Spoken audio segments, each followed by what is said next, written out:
Hi and welcome to Game Creation, and in this video we're going to integrate everything we learned in yesterday's video, which is hopefully was really simple when you know the formulae, and we're going to create the missiles coming down on the player. Should be quite fun, maybe. Let's get started. So I've opened up the same project we started on Monday, and I just basically talked through. And we've got these enemy or baddie missiles here, which we want to create at random at the top. So let's start. Let's have a new group. Why not?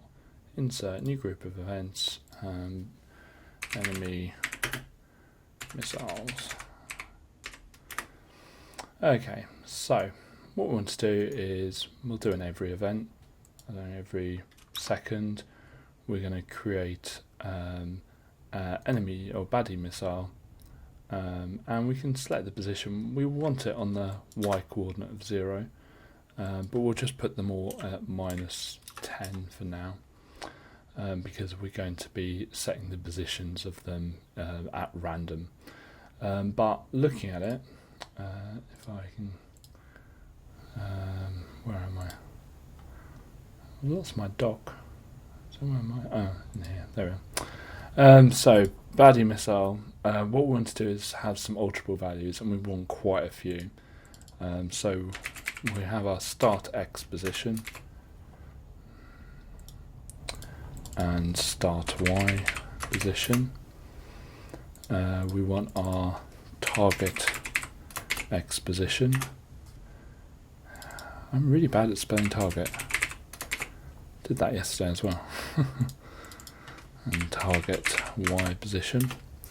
We actually want all of these to have an index, and that'll be unique, so we can loop through them all. And there's other ways of doing it, but actually I'm just going to hard code it so it's really obvious. And I think that is it for now. And we could have other options down the line like speed and stuff. So I'm not going to set the position.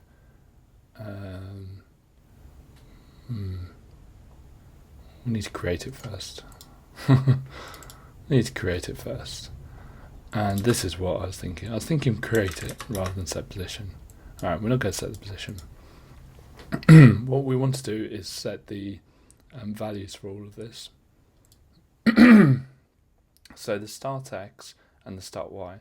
Start Y is simple, it's just 0. I don't actually need to set that thinking about it. But for brevity we will.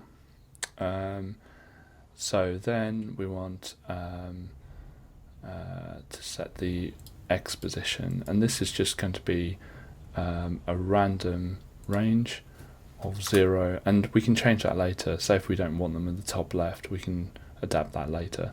All I'm going to do is just get the where are we? The width of the frame, and so I can change it later, and I don't need to update this later. Cool. Right, now we need to figure out what the target is, and this is a little bit more fiddly because we've got 1, 2, 3, 4, 5, 6, 7, 8, 9 different targets. So yeah, how are we going to figure that out? Well, we could do an array of each of the positions, and then pick a random number and take it out of the array. I think that might be the easiest. So we'll need an array object. Okay, and is that simplest? And we could just fill this array at the start. It'd be nice if we could load values into it, but I really don't want to go into file management in this for this game. So we're going to have a new group of event fill array, and this will be right at the start because it's just going to be start of frame, and we're just going to add values to the array. So we're going to write a value to the X, Y. I'm starting to question this. I'm starting to wonder whether an array is the best way of doing this. What I'll probably do instead is actually create an active, and I'll make this a data store, and this is actually going to be a really weird way of doing this. I don't know why I do it this way, but I fancy it. And actually there might be an opportunity to learn something here as well. So these are going to be the target positions. And we're going to fill this with alterable values. So targ1x. I'm just going to copy that because we're going to have to write this quite a lot.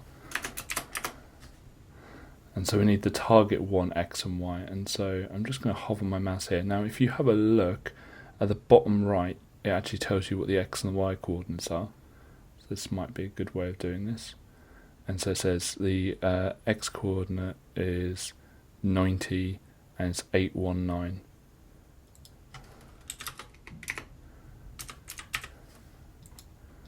Okay.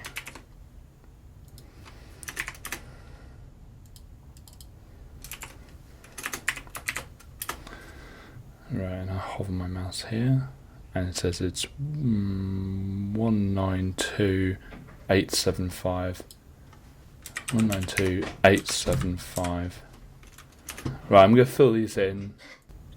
Okay, so I've just paused the video for while I fill these out because I really don't want you to have to endure me to filling them out. But all I've done is just done all 9 targets: 1, 2, 3, 4, 5, 6, 7, 8, 9.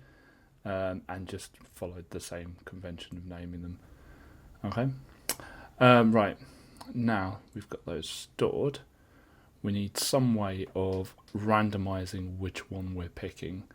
So we'll probably need a kind of random number. So let's add random target to this here. And there's a reason why we do it to that, because we are going to use that to select the new target. So we're going to set the alterable value, random target, to a random range, and this is going to be between 0 and 8, which is 9 numbers. Okay, so the first one we're going to call 0. Okay, so we are going to set the target x. This is quite complicated, isn't it? Because what we want is the alterable value of the target that it's randomly selected. So if it's randomly selected 0, then we want target 1. If it's randomly selected 8, then we want target 9. That simple. But we don't know which one is selected, so I won't be able to pick one from this menu because we don't know which one's selected. So we want to do alterable value by index. Okay, so I believe this is 0 based. I'm kind of assuming it is 0 based. So if I wanted the first alterable value, which is target 1x, then I'd put a 0 there. But we don't want the first one. What we want to do is get the random target alterable value, so that's between 0 and 8, times it by 2. So if it's 0, it will be 0. If it's 1, it would be 2. And that's it. Just times it by 2. I'll copy that, because to get the target y, so target y, I'm going to do exactly the same thing again, but the y coordinates are always 1 after the x coordinate. So I'm going to just put that in brackets. I don't need to, but I am. And we're just going to say +1. Okay, let's talk through what I've done there.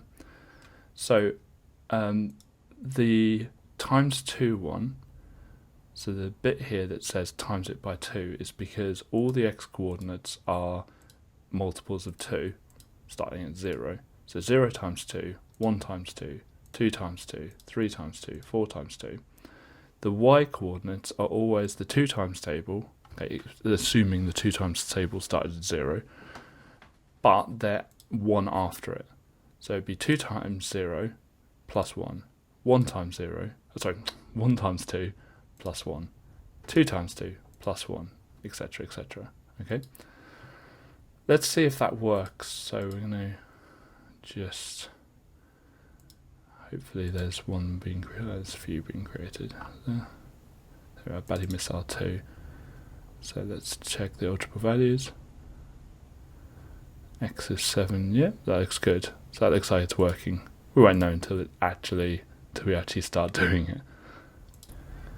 Now to have the index, what we're going to do is we're just going to create a counter, and this way here, this method here, is not going to be perfect.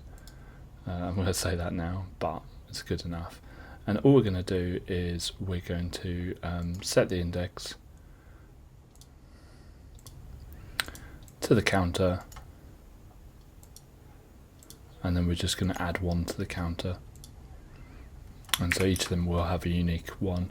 There's a nice way of spreading values and stuff. I just think that every other way I can think of just makes this a lot more complicated. So we're not going to do that. Okay, so hopefully, I think that's all set up. Let's just check to see whether it has all the values created, which we've got start, target, and index. Fantastic. Apart from the fact we actually need the current Y, so we need to current Y and current X. So we'll do current Y, current X, and current Y. We know from yesterday's video that we need to keep track of the X and the Y positions because we want them as decimal and not as integers. Okay, that's quite good so far. Right, now for the next bit. So we'll do a new group. Do I do a new group? I'll do the same group. Put all enemy missiles. So every 100th of a second. Oh, this is going to be difficult. I don't know whether this will work. I don't know whether you can do this for all of them or whether you need to loop through them all, because I don't know. Let's try it. Let's be bold. I don't think this will work. I think you need to do this. You need to loop through all of the individual enemies, but I'm gonna be bold because why not? So we're gonna need angle as well.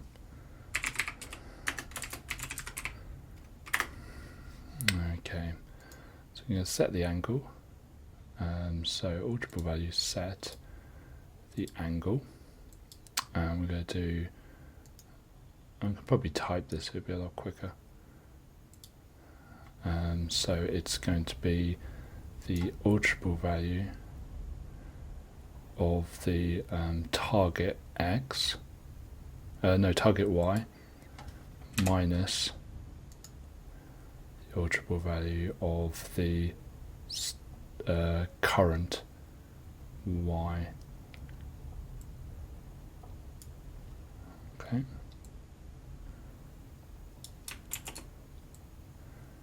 And let's paste that in there. And it's going to be the X and the X. I don't know whether it's the current or... See, I should pick the actual position. That would be much more sensible.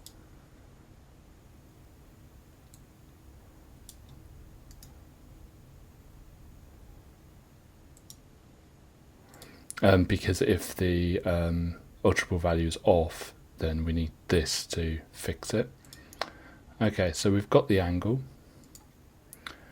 and now we're going to set the position.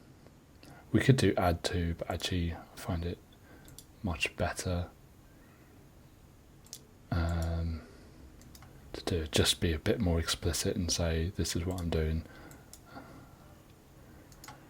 Okay, so it'd be the current X plus cos the angle. Copy that, because we're going to be doing exactly the same thing for current Y, but this time it's going to be sine, and it's going to add it to the current Y. And then finally we're going to set the position to the current x, or set the x coordinate, and then we're going to set the y coordinate to the current y.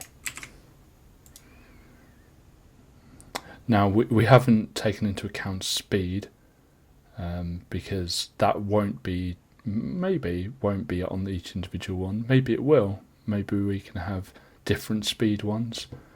But we're going to run this. Now I have no hope in this working at all for so many reasons, but let's cross our fingers. Let's see if this works. Oh my goodness. They're obviously all being created in the same place, but that is working absolutely perfectly. Wow. I'm actually pretty amazed that that has worked. And they've each have their individual targets. Looking at this though, the end one's not. So I'm wondering if it's one based. Well, it wouldn't be one based. Don't quite know why. Oh, maybe it is. Do you think that one's going to reach there? I think that one might be reaching there actually.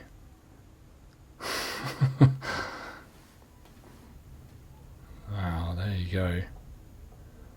Alright, let's have a look at see why they're all at that top left there. I think it's because I don't actually know. Did I not set the current? I didn't set the current X and current Y, did I? Oh, I did the target. I didn't do the current. So start X is set, but the current X should be start X. That's the one thing I did wrong. So we need to set the current X to the start X.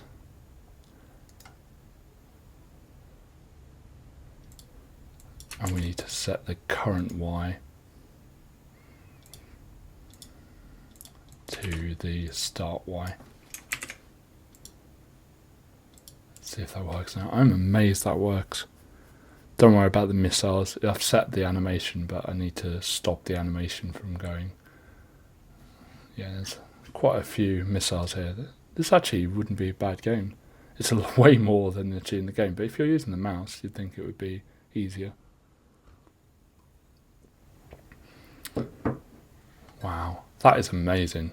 I'm impressed with that. I didn't give that any hope of working at all first time. Things like this, there's all sorts of bugs that normally come in. And as you know, I film these completely as I do them. I only pause them really when I'm doing boring things that doesn't make good YouTube.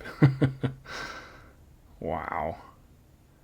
Right, let's set the speed before we finish today. So, I don't know, we'll create another active and this will be, oh, pick a different colour. This will be a data store for full game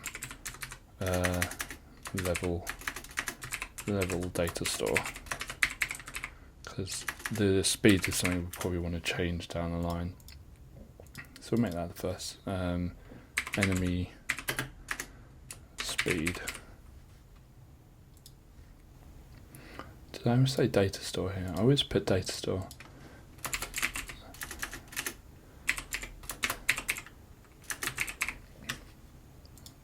Pretty obvious it's data store because it uses Clickteam's default sprite for it. Okay, so we'll set the enemy speed to 2. So I think that's actually not a bad speed. And then all we do is go into here, and just as we did in yesterday's video, we just times that by the speed. Where are we? Enemy speed. Do the same to the other one. And times it by the speed. Gives us a very easy way of making this game more difficult later on. There we are. Wicked. Well, thanks a lot for following me on this journey so far. It's starting to look more like Missile Command. Not perfectly yet. I mean, the towns seem indestructible. The missiles all seem dud. There's no trailing lines behind them. There's no way of actually playing the game. It's just a screensaver at the moment. But all the projects start out that way. So we shall move on to the next step tomorrow. Please keep your comments coming in. If you've got any suggestions of how to make Missile Command even better, or a feature in it that you're desperate for us to do, then let me know. I'll see you tomorrow. Thank you very much for watching this video. If you want to see more from us, please click subscribe. We release videos every single weekday at 7 PM UK time. Thank you.